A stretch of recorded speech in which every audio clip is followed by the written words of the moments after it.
ഇത് ഇടതു നയമല്ല, ഇത് തിരുത്തിയേ തീരുവെന്ന് അർദ്ധശങ്കക്കിടയില്ലാത്ത തരത്തിൽ CPIയുടെ സംസ്ഥാന സെക്രട്ടറി ബിനോയ് വിശ്വം പ്രഖ്യാപിക്കുകയാണ്. ഇങ്ങനെ മുന്നോട്ട് പോകാൻ കഴിയില്ല.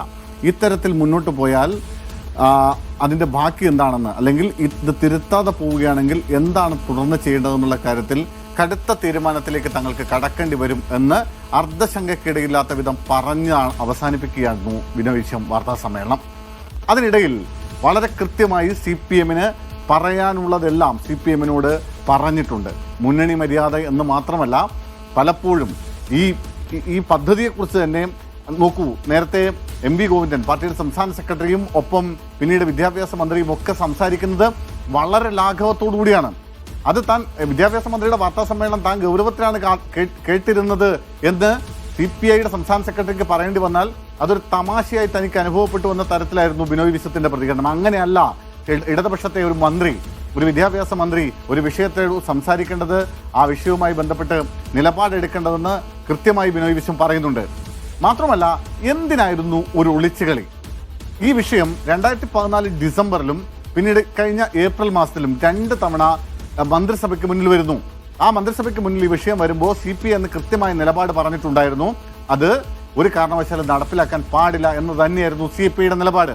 എന്നിട്ട് പക്ഷേ ഇന്നലെ വൈകിട്ട് ഈ പദ്ധതി ഒപ്പിട്ടു എന്ന മാധ്യമ വാർത്തകൾ, ചാനൽ വാർത്തകൾ കണ്ടതിന് ശേഷമാണ് ആ കക്ഷിയിലെ പ്രധാനപ്പെട്ട രണ്ടാമത്തെ കക്ഷിയായ CPI, അതിൻ്റെ സംസ്ഥാന സെക്രട്ടറി അടക്കമുള്ള ആളുകൾ ഇത്തരത്തിൽ ഒരു പദ്ധതിയിൽ സർക്കാർ ഒപ്പിട്ടിരിക്കുന്നു എന്ന വിവരം പോലും അറിയുന്നത്.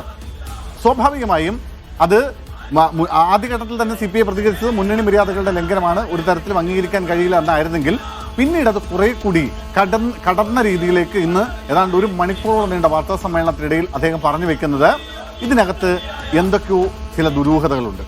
ഒന്ന്, ഇത് ഈ ദേശീയ വിദ്യാഭ്യാസ പദ്ധതി ഒളിച്ച് കടത്തുന്നതിനുള്ള മാർഗമാണ് കൃത്യമായി PMC പദ്ധതി എന്ന് അദ്ദേഹം പറഞ്ഞു വെക്കുന്നുണ്ട്. അത് കരിക്കുലം, പെഡഗോഗി അടക്കമുള്ള കാര്യങ്ങളിൽ കൃത്യമായ ഒരു ഡിസിഷൻ മേക്കിംഗ് പവർ എന്ന് പറയുന്നത് സ്വാഭാവികമായും കേന്ദ്ര സർക്കാരിലേക്ക്, ദേശീയ വിദ്യാഭ്യാസ ഏജൻസിയിലേക്ക് കാര്യങ്ങളെത്തും.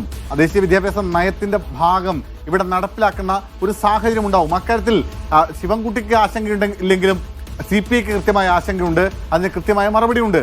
അത് നടപ്പിലാക്കാൻ അനുവദിക്കില്ല, അത് പാടില്ല. മാത്രമല്ല, ഈ പദ്ധതി ഒപ്പിട്ടതിന് പിന്നാലെ ABVPയുടെ BJPയുടെ വിദ്യാർത്ഥി പ്രസ്ഥാനത്തിന്റെ പ്രതിനിധികൾ മന്ത്രിയെ നേരിട്ട് വന്ന് കണ്ട് അഭിനന്ദിക്കുകയാണ്. അത് പക്ഷേ CPI പോലെ ആ മുന്നണിയിലെ ഒരു ഘടക കക്ഷികളും ഈ വിവരങ്ങളൊന്നും അറിയുന്നില്ല. മറിച്ച് പക്ഷേ ആദ്യം അഭിനന്ദിക്കാനായി ഓടിയെത്തുന്നത് ABVPയാണ്. സ്വാഭാവികമായും ഈ പ്രതിപക്ഷമൊക്കെ ഉന്നയിക്കുന്നത് പോലെ ഏതെങ്കിലും തരത്തിലുള്ള ചില ദുരൂഹതകൾ ഈ ഒപ്പിടലുമായി ബന്ധപ്പെട്ടുണ്ടോ, ഈ കരാറുമായി ബന്ധപ്പെട്ടുണ്ടോ എന്ന് സ്വാഭാവികമായി CPI സംശയിച്ചാൽ അവരെ കുറ്റം പറയാൻ കഴിയാത്ത ഉന്നയിക്കാൻ ബിനോയ് വിശ്വം ശ്രമിച്ചത് എന്നാണ് നമ്മൾ മനസ്സിലാക്കുന്നത്. അദ്ദേഹത്തിന്റെ വാക്കുകളിൽ അത് കാണാമായിരുന്നു.